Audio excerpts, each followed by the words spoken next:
Obaseki in trouble as APC henchman opens up on how 2016 Guba election was rigged.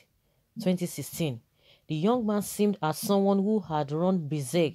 He temporarily lost his mind, ran like a deranged animal and lay right underneath the armored vehicle, his whole body in front of the large tires. He would have been crushed to death had the tank moved. He knew this, but he did not care. This was a rare moment in time, and the image was captured by the lens of a camera to be archived forever in the annals of Nigeria's political history. Who this young man was, we may never know. Let's call him Citizen Jones. Citizen Jones was among the hundreds of youth who were outside the office of the Independent National Electoral Commission (INEC) of the fateful morning after the electoral body had finished collating the 2016 gubernatorial election result for Edo State in Benin City.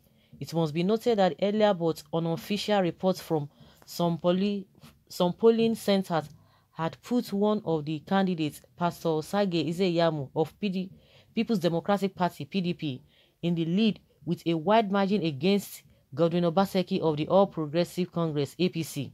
PDP supporters outside the INEC office were therefore waiting for an announcement that will usher in celebrations, but what they got was a shock, a result so unexpected as to send Citizen Jones running under the police armored truck parked in front of the complex in protest. Godwin Obaseki was declared winner of the election by INEC. Edo was said to have spoken.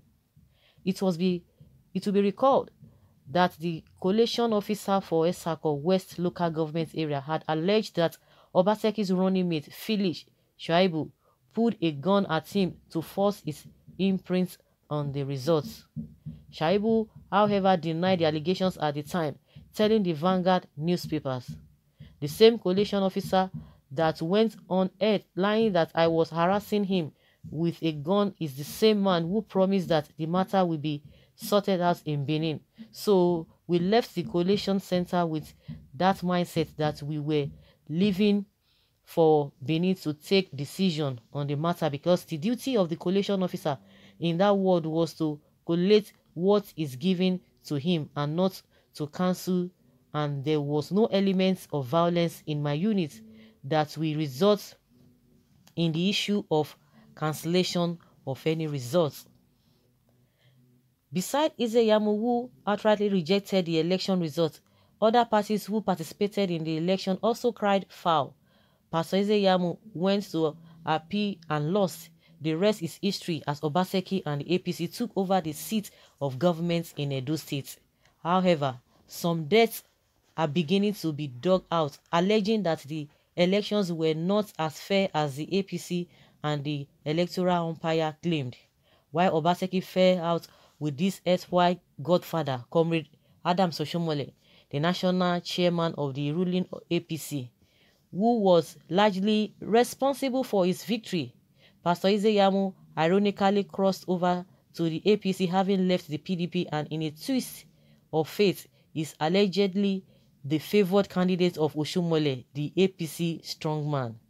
Obaseki wouldn't go down without a fight and has used executive powers to stop Oshiomhole's perceived excesses and made many other moves to diminish his power grip on Edo grassroots. One of such moves may, however, come back to haunt the governor. Political analysts are of the opinion that Obaseki went too far when he demolished part of the home of one of Oshiomhole's supporters, Tony Kabaka, because Kabaka is said to control the streets. Anyone with a knowledge of Edo politics knows that the street is where much of the election is won. Just like in Lagos, where the likes of MC Oluomo can allegedly determine the course of voting in the elections, Edo is not different, and Tony Kabaka is the MC Oluomo version of Edo. Africans have a saying that what was cooked in private can be brought in the open when one party is aggrieved. Revelations coming out of Edo State indicate that the person is willing to spill the foul milk on the floor, and that person is Tony Kabaka. Kabaka is singing and alleging all sorts of things, which include allegations that the APC manipulated elections figures in an election he alleged was won by Pastor Ír̀1́1ñg. Kabaka, a top member of the APC, in a published interview is quoted as saying, APC members have suffered enough. We robbed Ír̀1́1́ng on the mandate and gave it to Godwin Obaseki. Kabaka was advising the APC not to get it wrong again. Also said Ír̀1́1́ng has come to the APC to recover his mandate stolen in 2016.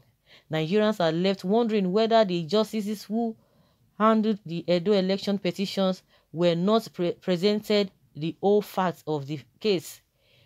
If indeed Kabaka's claim is correct, or was Ír̀1́1́ng, a successful lawyer himself, not properly represented? Revelations like this have led to pitiable voters' apathy in Nigeria, where the electorates are left asking if their votes count at all. Though the petition filed by Ír̀1́1́ng may have been decided and the likelihood a fresh one coming now, since it's already status bar and Obaseki is on the verge of serving out his tenure. If Kabaka's allegations are true, the confession has no doubt put a dent on the many chest beating of INEC, as it had always claimed elections conducted by his, especially under the current management, have been free and fair. Whatever happens, the electorate in Edo may just be the wiser for it as they get set for another election and hoping that their votes will truly count this time around. Our security services and INEC must, however, brace up a tighter and even more violence-prone electoral process, since the incumbent governor Obaseki and the other contending forces, both within and out of the APC, will be out to outdo one another. Citizen Jones lived. He was pulled out from underneath the armored car, but as Edo moves towards 2020 elections, how many more Citizen Jones will have their hopes crushed by a system which is largely fraudulent and corrupt? Well, that is the life of politicians. Do you see all of them, because irrespective of whatever anybody is going to say, all of them now, they are interwoven. The people that I really pity are the masses themselves. The masses themselves, they love to be deceived. They love to be lied to.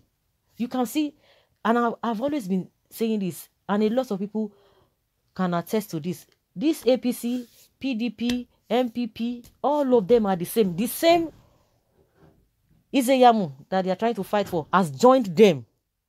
If you cannot beat them, you join them. He has joined them. So, at the end of the day, Oshomole, Obaseki, now Ír̀1́1́ng, all of them, they're not them. Not them. But the masses will not know that. Is it the same Oshomole that projected Obaseki, that said, oh, if not Obaseki, no any other person? Now, and he called, we don't even want to be going to what he said about Ír̀1́1́ng, because they are the same. Now, Obaseki or Ír̀1́1́ng is now the new bride now.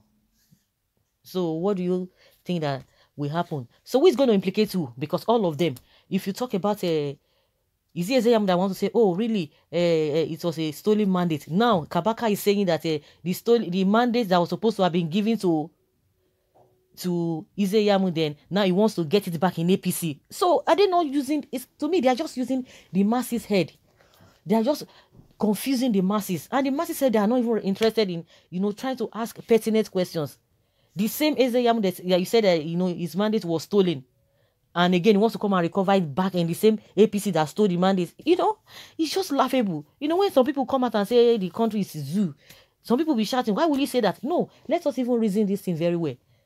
See Kabaka, Tony Kabaka, Ír̀1́1́ng now, Obaseki, Shaibu, and Oshomole, who is their father.